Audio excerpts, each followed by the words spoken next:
start with Jen Hale and then Todd Graffini. Coach, so many good things to talk about tonight. Let's start with your defense. You held the best three-point percentage team to just 31% tonight and Paul George to single digits. How did you accomplish that? You know, I say the same thing every time. Our defense has gotten better. Our guys are playing harder. They're trusting each other a little bit more. But it's always a combination, right? It always is. You play better, and then they've got to miss shots. And they had some really makeable threes and missed them, particularly in the first half. And it allowed us to get out in front. So it's always both. But I thought our guys were into Paul George. I thought, Lonzo and Najee did a good job getting into him, didn't give him anything easy. I thought our bigs did a good job of being up on pick and rolls, not letting him come off and shoot the ball. I thought the defense was good, and we were fortunate. So that's usually what happens. I'll take it. Absolutely. Billy Hernan-Gomez in your starting lineup, he just always seems ready when his number is called. It's so much fun to see the good guy have so much success. How would you describe his contribution tonight? Well, he was tremendous, and he has done a great job of staying ready. But I think that's been one of the really good things with our team.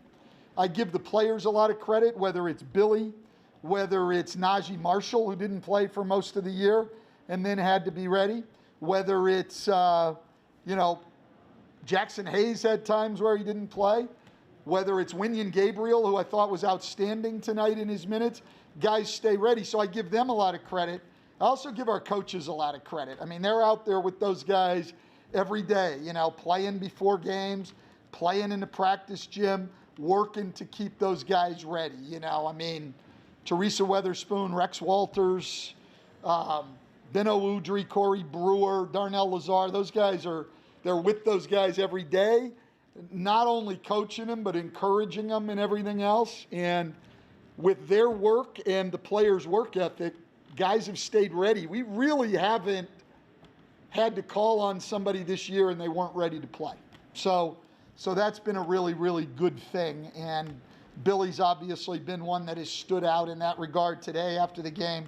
Everybody was really happy for Wenyen because this was his first real, shot in an important game, and he came up big. So, yeah, I'm really, really happy for those players and really happy with our coaching staff keeping guys ready.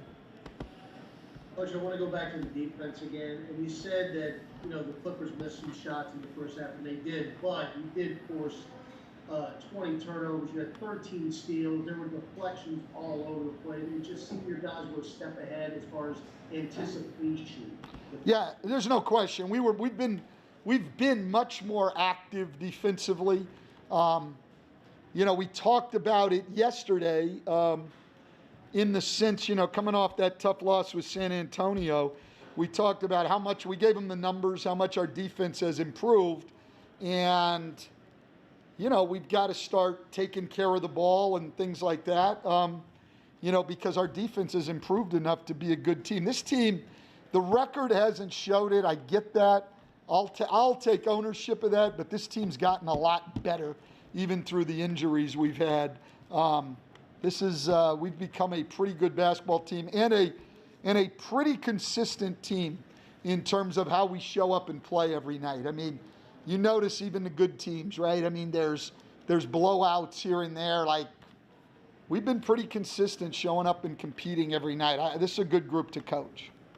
There was a point in the second quarter where the Clippers got it down to 6. They were on a 16-6 run, and then your team showed a lot of poise and then ended the quarter on a 7-0 run. That really might have been the difference in the game where they didn't allow the Clippers to really get into it. No, I agree, Graf. I mean, that would have, they made their run, momentum was going their way, and then to take that lead back up at the half, it's just a different feel. And look, I'm fully aware they didn't have Kawhi Leonard, but over this 8-game stretch of which, going into today, over which Kawhi missed 7 of those games, they were still the number 4 offense in the league in that stretch and the number 1 3-point shooting team in the league in that stretch, and they were 6-1 in the games Kawhi had missed. So this team, as we played it, has been playing great. Obviously, Kawhi's a different story, but we're not whole either. So that's just the way this season has been. You know, you don't see very many games where both teams are whole. And Glenn had 18, only one of his field goals was a 3, got to the free throw line 7 times. What do you think about the way he attacked the basket in this game? Yeah, I just told him afterwards, Christian, like, I thought he was really, really aggressive, and I really liked that. You know, cuts, drives, I thought he was really aggressive attacking, and I thought that helped us a great deal. You know, their entire, as with most people, their entire game plan was Zion and Brandon. And these other guys have to take advantage, and he really did. Yes, Stan, it seems like after every tough loss you guys have gone through this year, you made a point of saying, hey, I don't expect our guys to get down. I don't expect our guys to, give up or anything like that. What is it about this group that's allowed them to bounce back the way they have, after these tough losses? I mean, I just think it's a sign of their character, Will. I mean, this is a high-character group that's been really resilient. I mean, we've been through a really tough few weeks here. I mean, you guys have watched them all. I mean, the 2 New York games, the Washington game, the Brooklyn game, the San Antonio game, where you're right there and playing well, and you're coming away with nothing, no reward for that or anything else. That's when you worry about teams. Are they just going to give in at some point? And we haven't. I mean, so I give this group a lot of credit. I mean, I'm proud of the way they come out and approach it from night to night, and they keep working to get better. And we were talking in the fourth quarter tonight, and we were talking about closing out the game, and I'm looking around, and I've got nobody over 23 sitting in the huddle when I'm talking about being a solid team and closing out the game. I'm like, wow, okay.